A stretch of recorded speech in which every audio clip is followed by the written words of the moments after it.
మూసాపేట మండలం కాతకుండ్ల గ్రామంలో సంక్రాంతి సంబరాలు. ఈ ముగ్గుల పోటీకి వచ్చేసిన ప్రతి ఒక్క మహిళలకి, ఇక్కడ వచ్చిన క్యాడర్ కి, ఇంత భారీగా అరేంజ్ చేసిన డాబా శ్రీను గారికి, వెంకటేశ్వరరావు గారికి, గిరి గారికి, చాలా మంది ఇక్కడ చాలా మంది మెంబర్స్ ఉన్నారు, డిఫరెంట్ పీపుల్. అందరు కూడా మీ అందరికి కూడా నా సంక్రాంతి శుభాకాంక్షలు. ఈ రోజు ఇక్కడికి వచ్చి ముగ్గుల పోటీ చూస్తుంటే ఒకళ్ళకి మించి ఒకళ్ళు తగ్గేదే లేదు అనే మాదిరిగా వేశారు. మీ అందరికి ఎవరికి ప్రైజ్ ఇవ్వాలి అని ఇక్కడ చాలా క్లిష్ట పరిస్థితిలో ఉన్నారు ఇక్కడ క్యాడర్ అంతా. కానీ అసలుకి మీరు ముగ్గు వేయటం అనేదే మీరు విన్నర్. వచ్చి అంత ధైర్యంగా అన్ని ముగ్గులు తెచ్చుకొని అంత కాన్సెప్ట్ తో ఇందాక ప్రతి ఒక్కరు కూడా చాలా బాగా చెప్తున్నారు. సో ఎవరికి ప్రైజ్ వచ్చినా మీరందరూ కూడా విన్నర్స్ అని కూడా మీ అందరికి గట్టిగా చెప్పట్లు.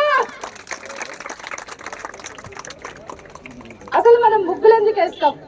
అసలు ముగ్గులు పోటీ చేయాల్సిన అవసరం ఏంటి? ఎందుకంటే మీ అందరికీ తెలుసు, సంక్రాంతి అనగానే మొట్టమొదటిగా మనకు గుర్తొచ్చేదేంటి? రంగవల్లులు. రంగవల్లులు అంటే అది సాంస్క్రిట్ వర్డ్. మనము ఆంధ్రప్రదేశ్, తెలంగాణలో మనం దీన్ని ముగ్గులు అంటాం, కన్నడలో.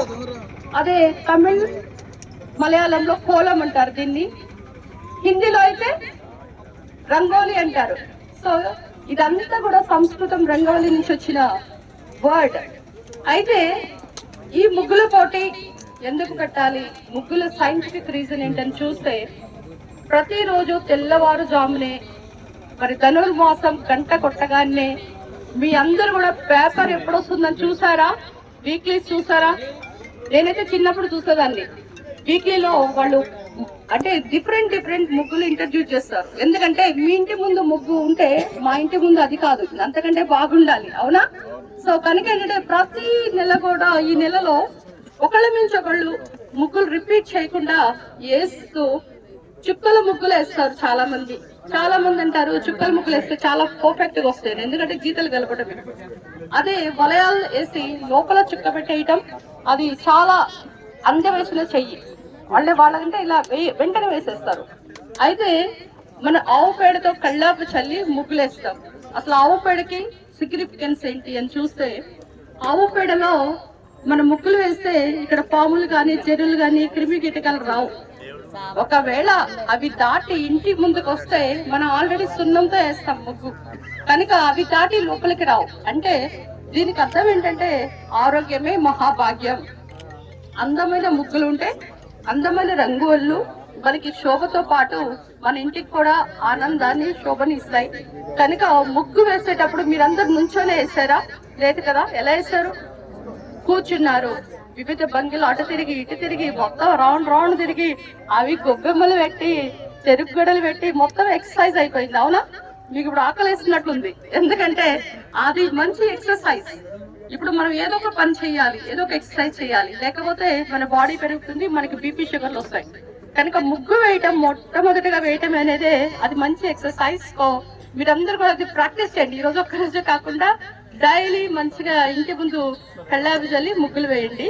ఎందుకంటే ముగ్గు లేదంటే అర్థం ఏంటి? ఆ ఇంటి ముందు ఎవరో మరణించారని, ఆ ఇంట్లో విచారం ఉందని వాళ్ళు ముగ్గు వేయకుండా మనకి డైరెక్ట్ చెప్తారు.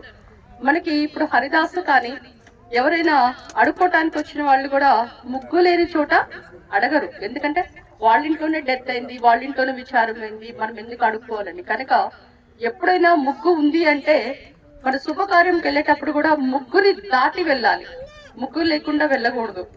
అదే కనుక ముగ్గు లేకపోతే ఎందుకు అనేది కూడా నేను చెప్పాను. కనుక ముగ్గు అనేది చాలా ఇంపార్టెంట్.